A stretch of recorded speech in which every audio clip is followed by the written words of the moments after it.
Bismillahirrahmanirrahim. Assalamualaikum warahmatullahi wabarakatuh. Selamat datang pada video pembelajaran dari kami, kelompok Pakar 3 kelas A, yang akan membahas materi tentang the internal influence of customer behavior, the self, mind, gender, and body.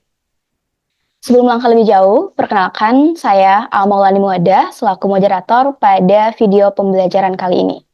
Tentunya saya tidak sendiri, saya bersama dengan rekan-rekan tim saya yang sangat luar biasa telah membantu banyak sekali dalam proses penyusunannya. Adapun rekan tim saya, yang pertama di sini ada Widya Putri, Ariska Citra Saputri Ananda, Andi Raida Syahira, dan Siti Makfira Ramadana. Rekan-rekan tim saya nantinya yang akan menyampaikan materi tentang chapter 6 ini. Semoga teman-teman dan seluruh audiens berkenan menonton video pembelajaran ini sampai akhir.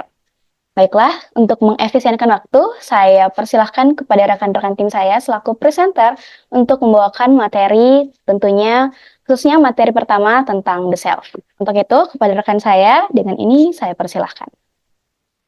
Oke, terima kasih moderator atas kesempatannya. Jadi, konsep the self itu mencerminkan interaksi antara persepsi diri individu dengan pengaruh sosial dan budaya di sekitarnya. Dalam budaya barat, identitas diri cenderung bersifat independen, sementara budaya timur lebih menekankan pada identitas kolektif. Media, norma sosial, dan lingkungan digital mempengaruhi bagaimana individu memandang dan mengelola identitas diri mereka, termasuk melalui penampilan fisik dan pilihan konsumsi. Respon terhadap ancaman identitas diri bervariasi, tergantung pada apakah individu memiliki konstruk diri yang independen atau interindependen. Pilihan produk dan estetika berperan penting dalam memperkuat atau mengafirmasi identitas diri konsumen. Di mana dalam dunia digital sekarang, berdasarkan Bartoli tahun 2022, digitalisasi telah memusatkan konsep diri konsumen, integrasi sumber daya, dan perangkat digital dalam konsep diri konsumen, serta posisi konsep diri konsumen sebagai inti dari strategi branding mereka. Nah, sedangkan berdasarkan SKS tahun 2013, identitas diri seseorang itu dapat dipengaruhi oleh situasi tertentu. Misalnya, ketika seseorang menandatangani dokumen, identitas sosial tertentu dapat teraktifkan, yang pada gilirannya itu mempengaruhi perilaku berbelanja, identifikasi dengan kelompok sosial, dan pilihan produk. Ketika identitas ini terpicu, konsumen itu akan cenderung dipandu oleh tujuan yang konsisten dengan identitas tersebut. Konsumen juga dapat mencapai keseimbangan antara kebutuhan afiliasi dan keunikan melalui pemilihan produk yang memiliki atribut sinyal identitas seperti merek dan atribut keunikan, seperti warna. Dalam situasi yang mengancam identitas diri, seperti memberikan hadiah yang tidak sesuai kepada teman dekat, konsumen itu dapat merasa terancam karena teman dekat dianggap sebagai bagian dari identitas diri mereka. Untuk mengatasi ancaman ini, mereka itu akan cenderung memperkuat afiliasi dengan identitas yang terancam dan meningkatkan pilihan produk yang konsisten dengan identitas tersebut. Nah, selain itu, pemilihan produk yang estetis dapat memperkuat harga diri konsumen setelah mengalami ancaman terhadap identitas diri. Produk yang estetis memenuhi kebutuhan untuk mengafirmasi diri, meningkatkan keterbukaan terhadap argumen yang berbeda, dan mengurangi komitmen terhadap tindakan yang tidak efektif. Respon konsumen terhadap ancaman identitas diri bervariasi, tergantung pada konstruksi diri yang dominan. Konsumen dengan konstruksi diri independen cenderung mengurangi preferensi terhadap produk yang terkait dengan identitas ketika menghadapi ancaman diri, sementara mereka dengan konstruksi diri interdependen justru meningkatkan preferensi terhadap produk tersebut untuk memperkuat rasa kebersamaan. Selanjutnya akan saya serahkan kepada rekan kelompok saya. Oke, baik. Terima kasih. Selanjutnya di sini saya akan menjelaskan terkait gender identity dari dunia konsumen itu sendiri. Identitas gender atau gender identity itu adalah komponen penting dari konsep diri konsumen yang memengaruhi perilaku konsumsi, pemilihan produk, dan respon terhadap iklan. Konsumen cenderung memilih produk dan merek yang sesuai dengan identitas gender mereka, membentuk keterikatan emosional yang kuat. Meskipun peran gender tradisional bersifat kaku, Norma-norma ini telah berubah dan bervariasi antar budaya, kemudian memengaruhi bagaimana individu memandang dan menyesuaikan diri dengan harapan budaya tentang gender. Mungkin boleh di next. Oke, selanjutnya dalam dunia konsumen terkait gender identity itu dibagi menjadi 3. Yang pertama ada sexual socialization, kemudian ada gender identity versus sexual identity, dan juga sex type products. Nah, untuk sexual socialization sendiri, yaitu individu belajar dan menginternalisasi ekspektasi budaya terkait perilaku yang dianggap sesuai dengan jenis kelamin mereka. Dari usia yang sangat dini, anak-anak sudah mulai memahami identitas gender mereka masing-masing. Penelitian menunjukkan bahwa anak-anak pada usia 1 tahun sudah mulai menangkap perbedaan gender, dan pada usia 3 tahun mereka sudah dapat membedakan aktivitas tertentu sebagai maskulin atau feminin. Sumber-sumber sosialisasi ini datang dari berbagai elemen sosial seperti orang tua, teman sebaya, media, dan budaya populer. Misalnya, mainan seperti truk dianggap maskulin, sementara alat masak dan boneka seringkali diasosiasikan dengan hal-hal yang berbau feminin. Kemudian iklan, film, dan program televisi juga memperkuat stereotip ini dengan mempromosikan peran gender tertentu, misalnya pria sebagai pekerja keras dan wanita sebagai penjaga rumah tangga. Selanjutnya, saya akan menjelaskan terkait gender identity versus sexual identity. Nah, identitas gender dan identitas seksual adalah 2 konsep yang berbeda. Identitas gender ini mengacu pada bagaimana seseorang mengidentifikasi dirinya dalam spektrum gender seperti laki-laki, perempuan, ataupun non-binary. Kemudian gender ini mirip seperti kayak aspek psikologis dan sosial yang mencerminkan bagaimana seseorang melihat dirinya dalam konteks peran gender. Sebaliknya, kalau identitas seksual itu dia merujuk pada orientasi seksual seseorang, jadi dilihat dari ketertarikan secara romantis atau seksualnya. Nah, dalam konteks identitas gender lebih berkaitan dengan peran dan ekspektasi yang diterapkan pada jenis kelamin biologis serta oleh masyarakat. Namun, identitas seksual lebih berkaitan dengan aspek personal dan emosional mengenai preferensi seksual seseorang. Contohnya, seorang pria yang tertarik dengan wanita ataupun wanita yang tertarik dengan pria. Selanjutnya, saya akan menjelaskan terkait sex type products. Nah, sex type product ini merupakan produk berjenis kelamin, adalah produk yang sering kali dirancang atau dipasarkan untuk satu jenis kelamin tertentu berdasarkan stereotip gender. Misalnya, produk kecantikan dan kosmetik biasanya dipasarkan untuk wanita, sementara produk otomotif dan peralatan elektronik sering dipasarkan untuk pria. Nah, dalam konsumen tipe ini dibagi menjadi 4. Yang pertama ada female sex role, kemudian male sex role, androgyny, dan juga LGBT consumers. Untuk female sex role sendiri, yaitu peran gender wanita setelah berkembang secara signifikan dari waktu ke waktu.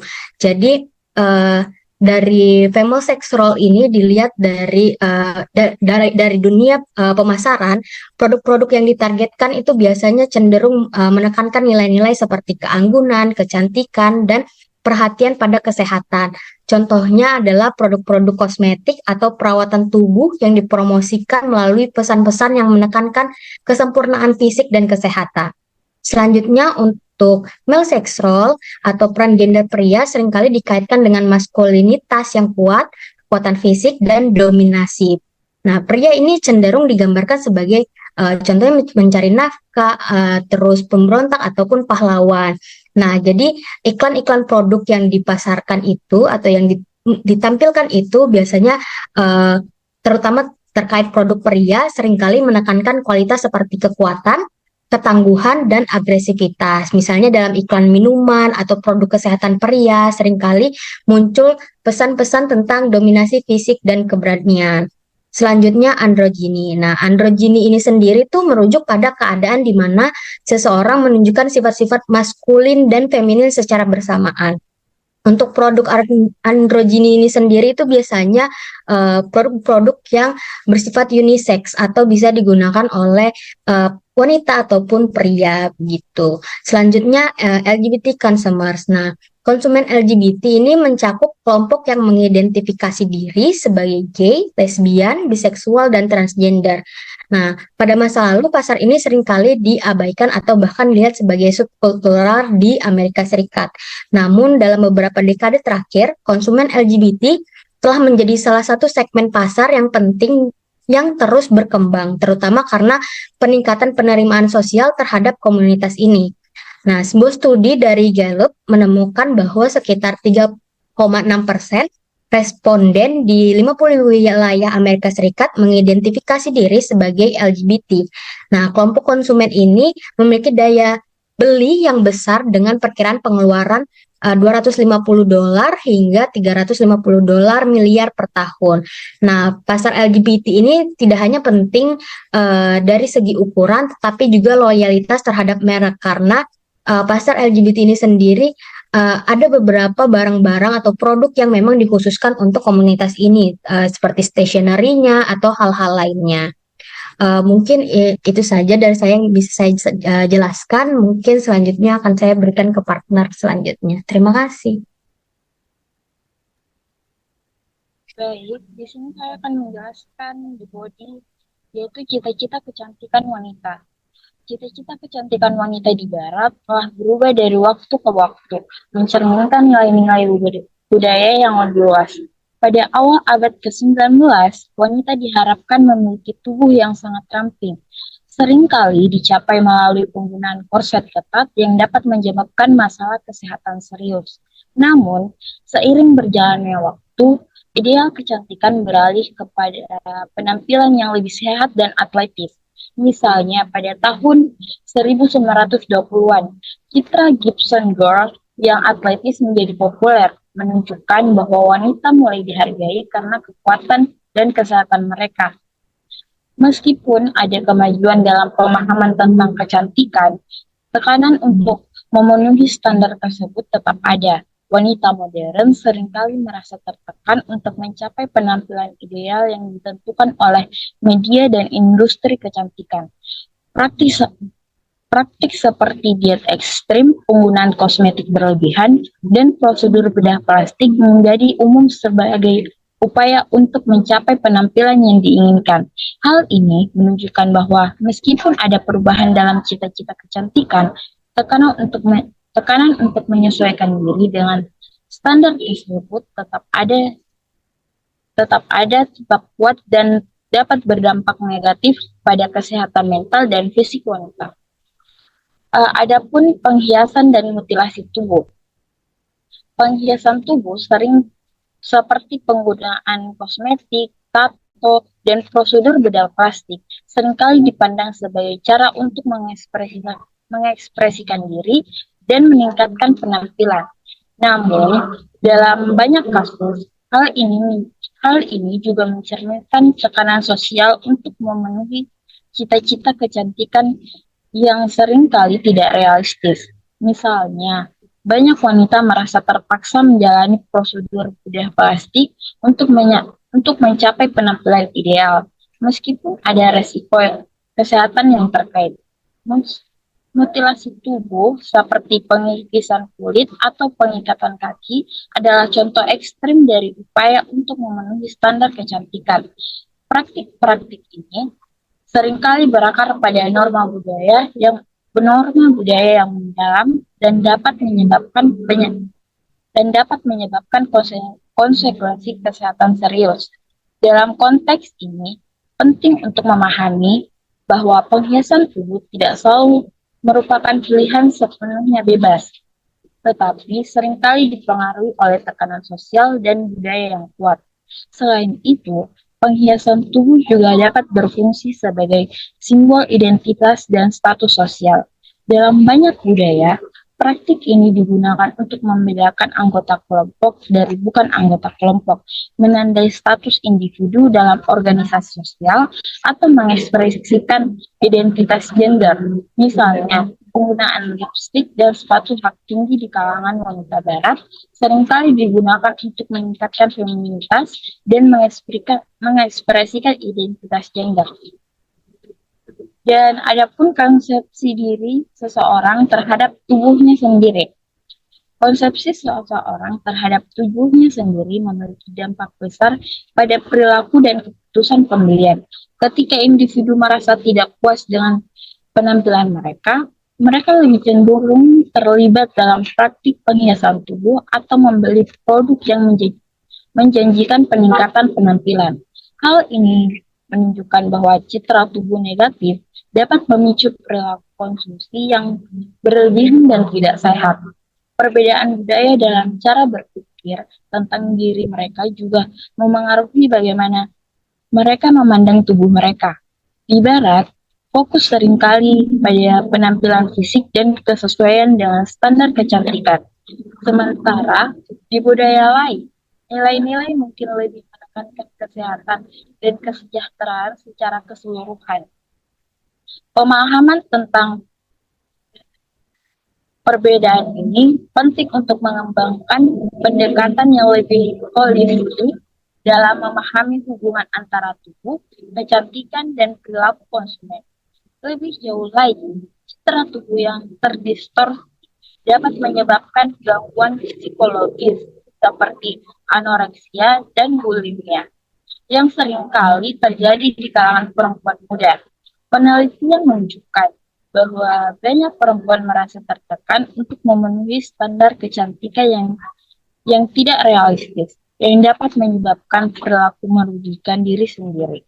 Oleh karena itu, penting untuk meningkatkan kesadaran tentang dampak negatif dari citra tubuh yang tidak realistis dan untuk mempromosikan pandangan yang lebih sehat tentang kecantikan dan tubuh.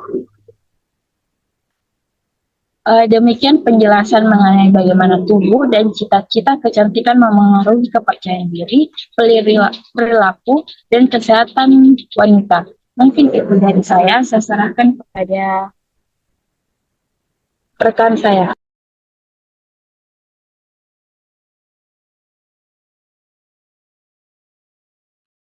Baik, dari beberapa materi yang sudah dipaparkan, tim kami kemudian mengangkat studi kasus terkait produk dari L'Oréal Paris.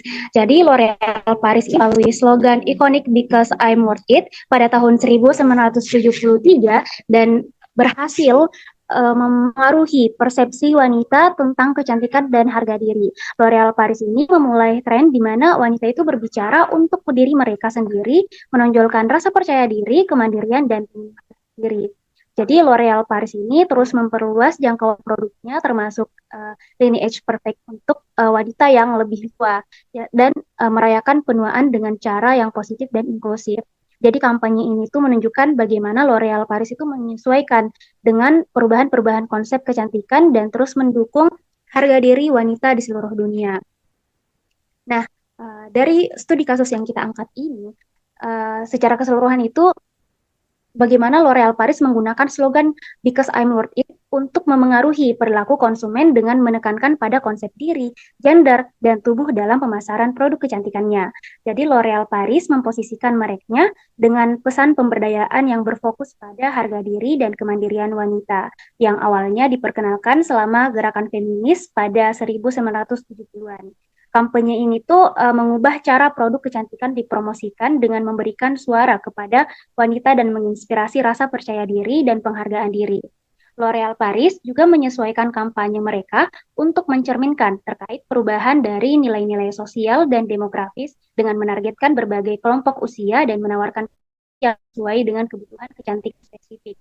Contohnya adalah peluncuran produk Age Perfect Range-nya.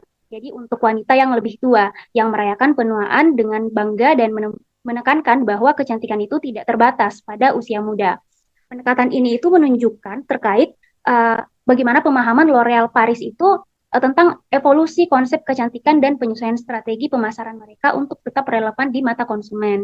Jadi secara keseluruhan itu, studi kasus ini itu mengilustrasikan terkait bagaimana L'Oréal itu menggunakan pengaruh internal seperti konsep diri, kesadaran gender, dan persepsi tubuh untuk membentuk sebuah perilaku konsumen dan memperkuat posisinya sebagai merek yang mendukung inklusivitas dan kepercayaan diri di berbagai tahap kehidupan pada wanita. Seperti itu, saya serahkan kembali kepada moderator. Baiklah teman-teman, itulah tadi penyampaian dari rekan-rekan tim saya terkait materi di chapter 6 ini, yang mana materi itu membahas tentang mind, gender, dan body. Tadi sedikit saya recall ke belakang, ada materi pertama yang dibawakan oleh Widya Putri tentang konsep diri atau the self. Nah, ada konstruk diri dependent dan independent, lalu ada gender identity, itu bagaimana sih sebenarnya persepsi seseorang tentang gender. Jadi definisi gender tidak hanya tentang laki-laki dan perempuan, tapi ada banyak sekali yang dinaungi oleh definisi gender itu. Lalu ada tentang body. Nah, kalau bicara tentang body, pasti teman-teman tidak asing ya, sangat erat kaitannya dengan standar kecantikan. Standar kecantikan versi Eropa, Asia tentu berbeda, yang tentunya membuat persepsi seseorang, preferensi seseorang ketika membeli suatu produk, itu akan berbeda-beda. Jadi ketika melihat ke belakang dari latar belakang geografis dan budaya, tentu akan ada banyak sekali pilihan-pilihan yang mungkin muncul ketika kita menawarkan produk gitu.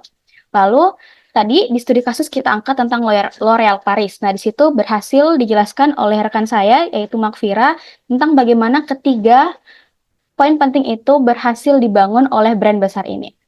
Baiklah, mungkin itu saja dari pemaparan kami, video pembelajaran kami, kelompok pakar 3 kelas A tentang chapter 6 ini.